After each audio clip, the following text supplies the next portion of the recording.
Bonsoir et bienvenue sur la mécanique universelle. Alors, nous sommes toujours mardi 17 janvier 2023 et je continue, je reprends, j'ai envie de reprendre cet ouvrage de Pierre Hadot, Qu'est-ce que la philosophie antique? Et je voudrais reprendre à cet endroit-là, l'épicurisme. Voilà. Alors, la philosophie comme mode de vie.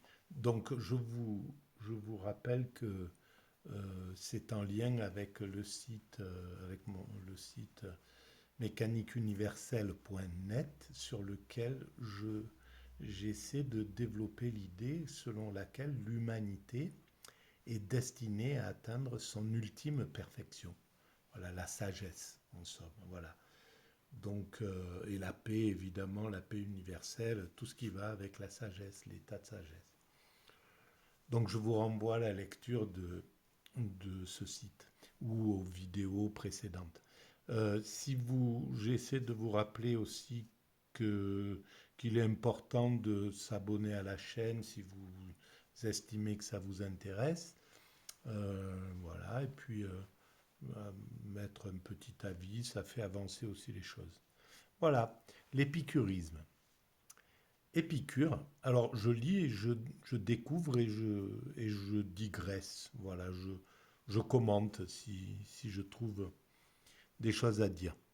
Épicure, donc environ 342-271 avant Jésus-Christ, fonda en 306 à Athènes une école qui resta vivante dans cette ville au moins jusqu'au IIe siècle après Jésus-Christ, donc pratiquement 500 ans. Le poème de Lucrèce, de nature, où les gigantesques inscriptions que l'épicurien Diogène a fait graver dans la ville d'Oinanoanda, à une date incertaine, 1er siècle avant Jésus-Christ ou 2e siècle après, pour faire connaître les écrits et la doctrine d'Épicure à ses concitoyens, témoignent de la ferveur missionnaire avec laquelle ses disciples, même lointains, s'efforçaient de diffuser son message. En fait, alors, l'épicurisme, donc, c'était un mode de vie et il était sans doute particulièrement attractif et même à partir de la partie chrétienne de l'humanité qui trouvait sans doute dans cette sorte d'ascèse, cette maîtrise de soi, cette recherche du bonheur, des, des connotations qui existaient déjà dans leur philosophie. Bon, ces valeurs étaient déjà présentes depuis Platon et depuis même avant. Voilà. Je continue. Une expérience et un choix. Au point de départ de l'épicurisme, il y a une expérience et un choix. Une expérience, celle de la chair, voie de la chair, la voie VOX, de la chair, ne pas avoir faim, ne pas avoir soif, ne pas avoir froid. Celui qui dispose de cela et a l'espoir d'en disposer à l'avenir peut lutter même avec Zeus pour le bonheur. Alors c'est là où on voit que, eh bien, on peut dire que malheureusement, 300 000 de nos concitoyens, par exemple, en France, sont sans abri quasiment. Et donc comment on peut donner du bonheur, comment une société comme la nôtre, où il n'y a aucune raison d'arriver à avoir tant de monde qui soit si loin dans l'incapacité finalement d'atteindre le bonheur. Et si on multiplie dans tous les pays occidentaux actuels, c'est à peu près la même configuration de personnes qui souffrent de ça, eh bien, on peut avoir des remontrances à faire à ce système actuel qui n'est pas assez solidaire qui est très individualiste finalement et qui laisse des gens sur le carreau alors qu'il a les moyens de pallier à cela. Donc je continue. La chair, ici, ce n'est pas une partie anatomique du corps, mais dans un sens presque phénoménologique, est tout nouveau, semble-t-il, en philosophie, le sujet de la douleur et du plaisir, c'est-à-dire l'individu, comme l'a bien montré Sédiano. Épicure devait parler de la souffrance, de plaisir et de chair pour exprimer son expérience, car il n'y avait pas d'autre moyen d'atteindre et de montrer du doigt l'homme dans la pure et simple historicité de son être dans le monde et de son être dans le monde et de découvrir enfin ce que nous appelons individu, cet individu sans lequel on ne peut parler de personne humaine, car c'est seulement dans la chair qui souffre ou s'apaise que notre moi, notre âme, émerge et se révèle à lui-même et à autrui. Voilà pourquoi les plus grandes œuvres de charité sont celles qui ont pour objet la chair et en assouvissent la faim et en étanchent la soif. Voilà, et ben c'est fou, j'avais pas lu ce passage, mais ben, c'est exactement ça, voilà.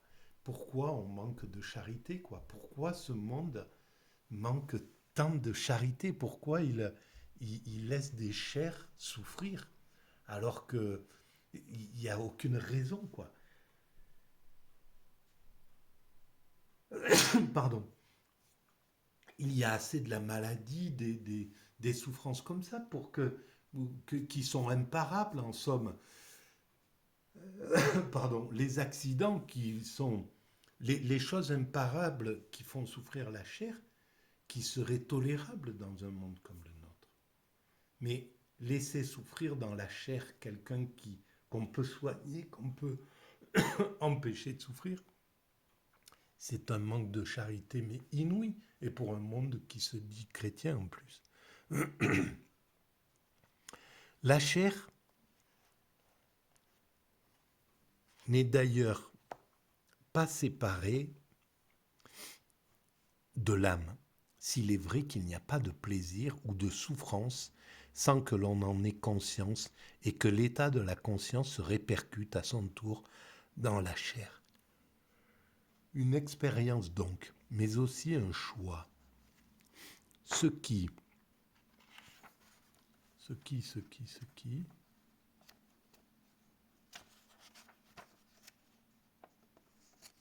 Et alors, mon Dieu, mon Dieu, mon Dieu. Oh là là. Voilà.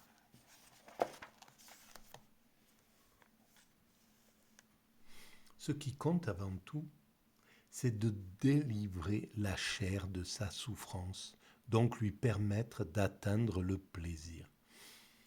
Et voilà encore une chose qu'on pourrait commenter.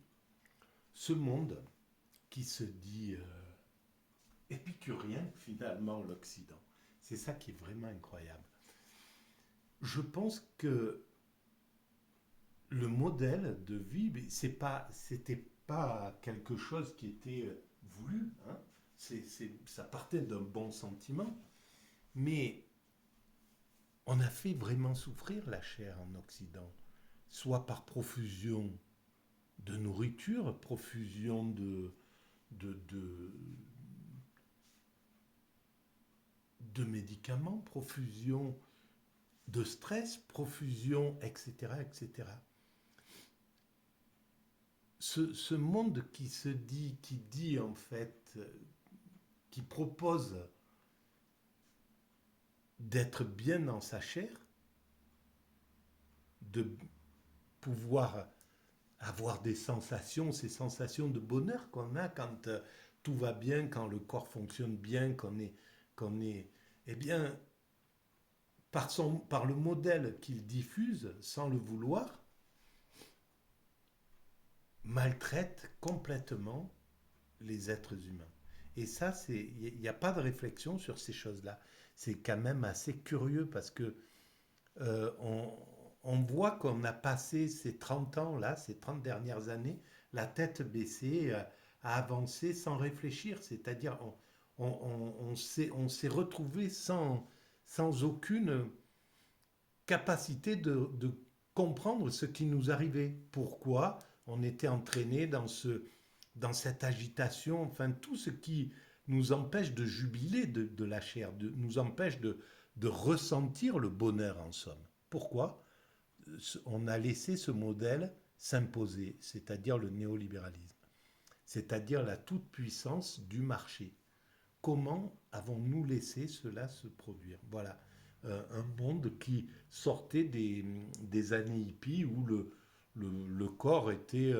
voilà, mais c'était le bonheur qui était recherché en somme, même si ça s'est mal terminé. Donc,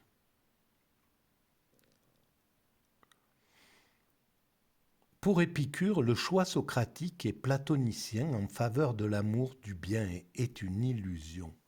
En réalité, l'individu n'est mu que par la recherche de son plaisir et de son intérêt. Mais le rôle de la philosophie consistera à savoir rechercher d'une manière raisonnable le plaisir, c'est-à-dire en fait à rechercher le seul plaisir véritable, le pur plaisir d'exister. Bien, c'est ça. Mais je pense qu'il n'y avait pas vraiment un gros décalage avec ce que préconisait Platon ou Socrate. C'était bien au final ce genre de choses. C'est-à-dire avoir par exemple juste la conscience tranquille à travers la morale, à travers un comportement éthique, etc. C'est déjà apporter du bonheur à son corps. Parce que quand on est tracassé par des mauvaises conduites, on sent plus le corps. Ça occupe la mauvaise conscience, le remords, les choses comme ça, travaillent notre chair, en somme. Donc, la quête est la même, sauf que le curseur est placé ailleurs. Là, on est dans une philosophie qui se rapproche un peu des philosophies asiatiques, où on travaille sur l'individu. Socrate, Platon travaillaient sur la société, en somme, sur la globalité, sur la totalité, sur l'humanité, d'une certaine façon. Mince. Euh, Recherchant le plaisir, ils sont incapables de l'atteindre, parce qu'ils ne peuvent se satisfaire de ce qu'ils ont, ou parce qu'ils recherchent ce qui est hors de leur portée, ou parce qu'ils gâchent ce plaisir en craignant sans cesse de le perdre. On peut dire en un certain sens que la souffrance des hommes vient principalement de leurs opinions vides, donc de leurs âmes. La mission de la philosophie, la mission d'Épicure, sera donc avant tout thérapeutique. Il faudra soigner la maladie de l'âme et apprendre à l'homme à vivre le plaisir. Ça, c'est très intéressant. L'éthique. Le choix fondamental sera justifié tout d'abord dans un discours théorique sur l'éthique qui proposera une définition du véritable bonheur et une ascèse des désirs, donc une maîtrise des désirs en somme. Dans cette théorie épicurienne du plaisir, les historiens de la philosophie décèlent, avec raison, un écho des discussions sur le plaisir qui avaient lieu dans l'Académie de Platon. Voilà, c'est bien ce que je pensais. Et dont témoigne le dialogue de Platon intitulé Le Philèbe et le 10e chapitre de l'éthique à Nicomaque d'Aristote. Ah, tiens, intéressant. Selon Épicure, il y a des plaisirs en mouvement, doux et flatteurs, qui se propagent dans la chair, provoquent une excitation violente et éphémère. C'est en recherchant uniquement ces plaisirs que les hommes trouvèrent l'insatisfaction et la douleur, parce que ces plaisirs sont insatiables et que parvenus à un certain degré d'intensité, ils redeviennent des souffrances. Voilà. Voilà encore une proposition que le néolibéralisme nous a fait, c'est-à-dire le plaisir à outrance, la sexualité débordante, ou voilà, quelque chose qui était un peu sans retenue. Mais en fait, c'était une sorte de sexualisation permanente de la société, quelque chose qui devait suractiver en permanence ton désir. Sauf que dans cet état-là, ce trop, eh ben, c'est la souffrance du corps. C'est pareil. C'est pas quelque chose qui est apaisant. C'est quelque chose qui fait monter, qui est en tension, qui fait que euh, on ne peut pas atteindre le bonheur pleinement à travers cette puissance, à part une maîtrise euh, complète de ce genre de choses. Je pense peut-être à travers le soufisme, à travers la, le tantrisme, voilà, des techniques comme ça qui permettent peut-être de, de maîtriser ce plaisir, d'arriver à le transcender, etc. Bon, bref. Mais sinon, c'est quelque chose qui est un petit peu dans le décalage et d'être toujours dans cette quête, dans cette recherche, eh ben, c'est pas le meilleur moyen, peut-être, hein, je ne sais pas, mais c'est mon avis, de, d'apaiser la chair et de lui permettre d'accéder au bonheur. Voilà. Donc, ces plaisirs sont insatiables et que, parvenus à un certain degré d'intensité, ils redeviennent des souffrances. Il faut totalement distinguer de ces plaisirs mobiles les plaisirs stables, le plaisir en repos comme état d'équilibre. C'est l'état du corps apaisé et sans souffrance qui consiste à ne pas avoir faim, à ne pas avoir soif, ne pas avoir froid. Ce pourquoi nous faisons toutes choses, sans doute écrit Épicure, c'est ne pas souffrir et ne pas être dans l'effroi. Et une fois que cela se réalise, en nous, se dissipe toute la tempête de l'âme, puisque le vivant n'a plus à se diriger vers quelque chose comme si cela lui manquait, ni à en chercher une autre qui permettrait au bien de l'âme, à celui du corps, d'atteindre leur plénitude. En effet, c'est à ce moment que nous avons besoin d'un plaisir, lorsque nous souffrons par suite de l'absence du plaisir. Mais lorsque nous n'en souffrons pas, nous n'avons plus besoin du plaisir. Donc, au-dessous du plaisir, au-dessus du plaisir, il y a le bonheur, en somme. Et lorsque je dis sur la théorie que je défends, l'humanité est destinée à atteindre son ultime perfection. La sagesse, le bonheur, eh bien c'est de ça dont il s'agit. C'est-à-dire que forcément, dans 2, 3, 400 ans encore peut-être d'évolution, il nous faudra encore quelques siècles pour atteindre cet état-là, pour atteindre un état de paix universelle, un état où l'homme ne sera plus un loup pour l'homme, etc., où plus personne ne représentera un danger pour autrui, où on sera fluide, limpide, comme l'esprit limpide, comme en parlait Jean-Paul Sartre, justement. Eh bien, on atteindra cet état-là. Et donc, on aura pris chez Épicure le meilleur d'Épicure.